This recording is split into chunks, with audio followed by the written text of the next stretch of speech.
16. So yeah. And you are essentially using piezos to bring the mechanical resonator close to the. Nope, it's all heterogeneously integrated on one chip because it is fabricated in one shot. Yeah, it's fabricated in one chip. Yeah, because we want to operate in a cryostat, and having a piezo there is sort of a pain. So the way we make the measurement is, well, the string is sort of like a violin string. It is sort of stretched taut, and that tension actually plays a lot into why we get this high mechanical Q. So the violin has multiple modes, in-plane modes, out-of-plane modes, and so on. But we just work with the fundamental out-of-plane mode, so the one that vibrates up and down. We couple light into the cavity using a tapered optical fiber. Light gets coupled in and sort of goes round and round and comes out carrying a phase shift, and this phase shift is basically proportional to the motion of the entire violin string, and the proportionality factor is the single photon cooperativity multiplied by the intercavity photon number. That's basically it. So that's another reason why you want a large single photon cooperativity. So to measure this phase shift, we put the entire experiment in one arm of a Mach-Zehnder interferometer. So light from a highly stable laser gets coupled into one arm of the interferometer, local oscillator goes in the other arm, the interferometer is perfectly balanced, interference happens, and out comes the photocurrent whose Fourier spectrum, whose power spectrum in fact, zoomed into the frequency of interest is shown here. So what you see here is basically a Lorentzian whose line width is about 4 Hz, which is just the mechanical line width here. The big thing you see is basically just the power spectral density of the thermal motion of the mechanical oscillator. That's just its intensity is just proportional to the average phonon occupation of the oscillator. So for a hot oscillator, it's just kBt by h bar omega, and then for a cold oscillator, it's given by the Bose distribution. The background of that measurement is just the uncertainty in your measurement. That background is basically what is set by quantum fluctuations in the light leaking out of the cavity. And that is basically proportional to, its intensity is basically proportional to, inversely proportional to the number of photons used. And sort of the standard quantum limit is sort of, 2 times the 0-point motion of this mechanical oscillator. So the peak of the standard quantum limit prediction is sort of up here, and then our uncertainty for this particular measurement is way larger than the standard quantum limit. So in fact, if you want to see back action, you could complementarily say that the back action is sort of, you start seeing back action when you have a measurement precision enough to resolve the 0-point motion of the mechanical oscillator. So the question becomes, you want to reduce your measurement uncertainty so that this blue line sort of goes below this green in a very tangible sense, and that can only happen if this scaling continues to hold all the way through. That scaling may not hold if, for example, you sort of run into some classical noise limit.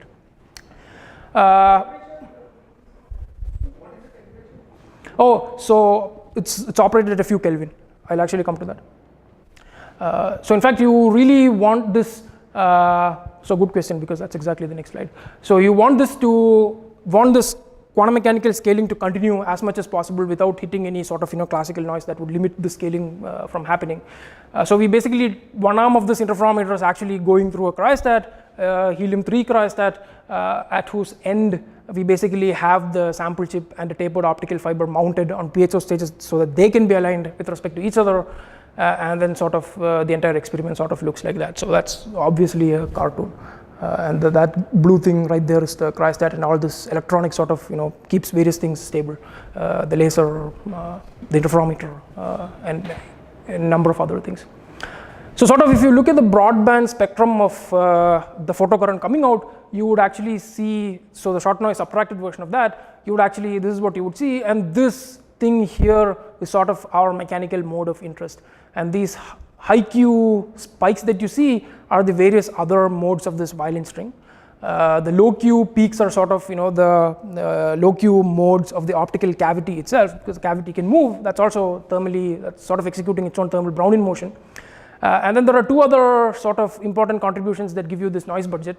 One of which, the most prominent of which, is this black dashed line, which is sort of thermorefractive noise, which is just if you have an ambient any material at ambient temperature, its refractive index sort of fluctuates, and that fluctuation actually goes as t square. The variance of the refractive index fluctuation goes as t square, and that for a low mode volume cavity can be pretty large, because in fact the correct scaling is t square by the cavity volume, and for a low mode volume cavity that can be really large, and that is sort of our limiting classical noise here. So you can actually have this quantum noise scaling of 1 by n all the way till you reach this hard floor here. So by operating in a cryostat, we can actually make this number as small as we want. And in fact, that classical noise limit corresponds to having made a measurement of this mechanical oscillator using an electronic 4 megahertz amplifier with a input noise temperature of 40 nanokelvin. So that's kind of how silent our optical cavity and interferometer is. That's the input referred noise temperature of this interferometer. So this is your estimation of excess noise on top of this thermorefractive? No, that's just the. So if you make no measurement, this is what you would see.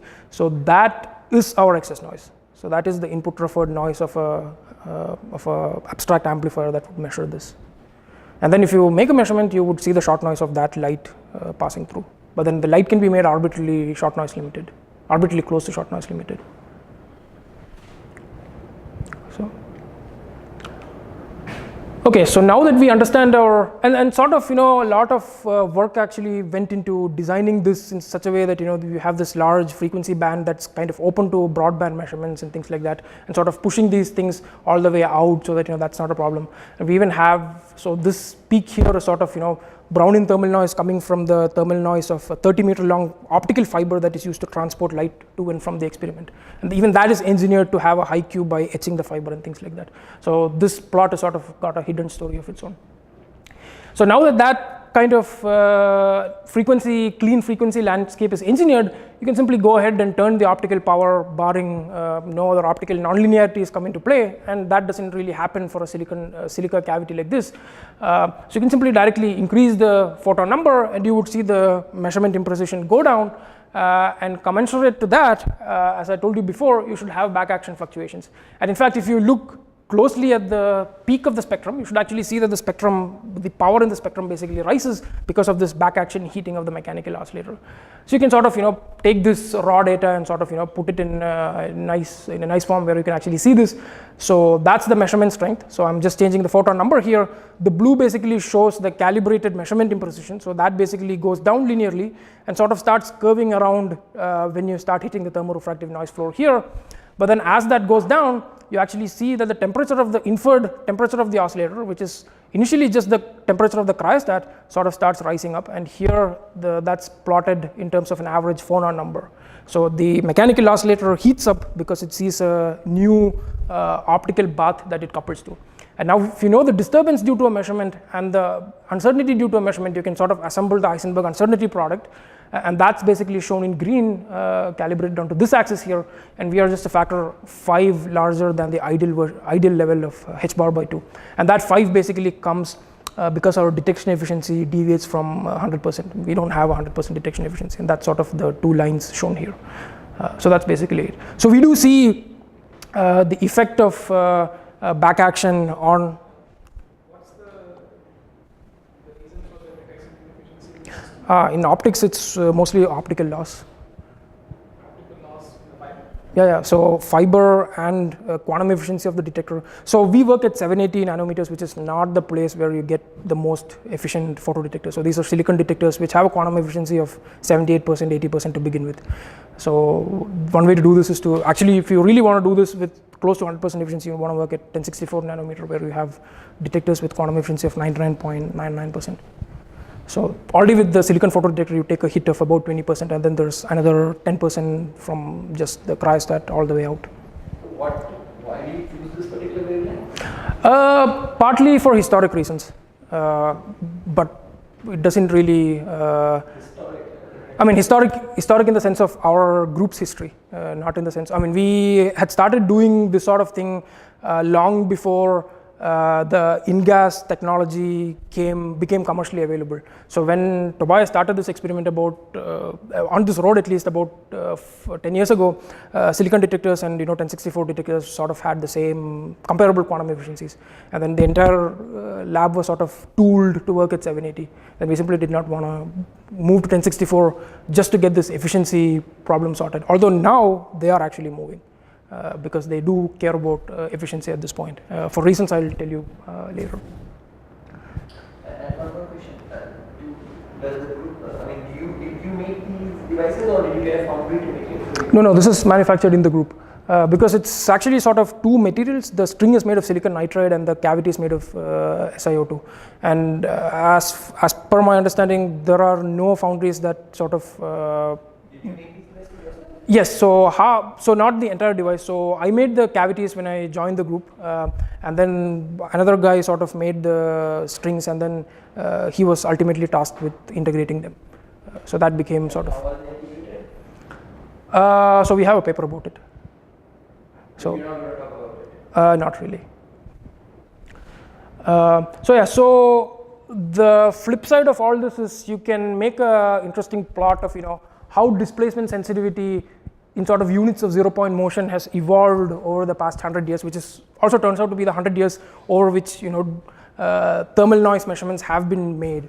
So sort of here is where the first Brownian motion of large macroscopic objects were made, and 17 orders of magnitude improvement has happened over the past 100 years, mostly because you see these interesting jumps which sort of have significance. When the squid and the lasers, two low noise sensing platforms were invented, that sort of gave you this large jump, and then sort of cavity optomechanics sort of gives you this nice line that goes down all the way. And here sort of all optical experiments are sort of limited by thermorefractive noise at this point. So we're sort of starting to hit a wall there. All micro optomechanics experiments at least. Okay, so you do see back action from having made a measurement. So, but that's good, but that's not good in some sense because you run into a problem. So how do you solve this problem? People in LIGO, for example, would not be happy if you just said, well, I measured back action. That's not, they really want to cancel this back action. So one way to cancel back action, and I'll talk about a couple more. One way to cancel back action is simply to use efficient feedback. So if you can think of the mechanical oscillator as being susceptible to a thermal force and a back action force. And if you now imagine applying a force which is proportional to the velocity, you can actually damp the motion. But conventionally, if you apply a force proportional to the velocity, the fluctuation dissipation theorem would tell you that it has to add a certain irreducible fluctuation onto the motion. Except that's not true when your actuator to apply the force is only limited by quantum fluctuations itself, that it's not in some sort of thermal equilibrium.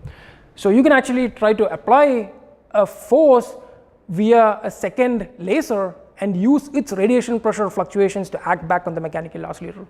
So we make a measurement of the mechanical oscillator's position and then sort of use that in an appropriate feedback loop to apply a second radiation pressure force on the mechanical oscillator. And by doing that in a sufficiently clean way, you're simply limited by two sources of quantum noise. One, just the quantum back action of the feedback laser, and the other just the detection short noise in the homodyne detector here. And if you simply turn up the feedback gain, you can basically cool the oscillator all the way down to the noise floor, which is just the quantum noise in the detector. And the quantum noise in the feedback laser is significantly below this, so that doesn't really contribute. And in fact, we can cool the oscillator from about an occupation of something like several thousand when we start out to something like an occupation of about 5, and that 5 is exactly the 5 that comes from the deviation in the Eisenberg uncertainty principle. So just the detection inefficiency here. What's happening to the line width of the oscillator? It's getting damped. So it's increasing. So as you turn the feedback gain up, you're basically damping the oscillator, and then the noise temperature of the oscillator basically goes down.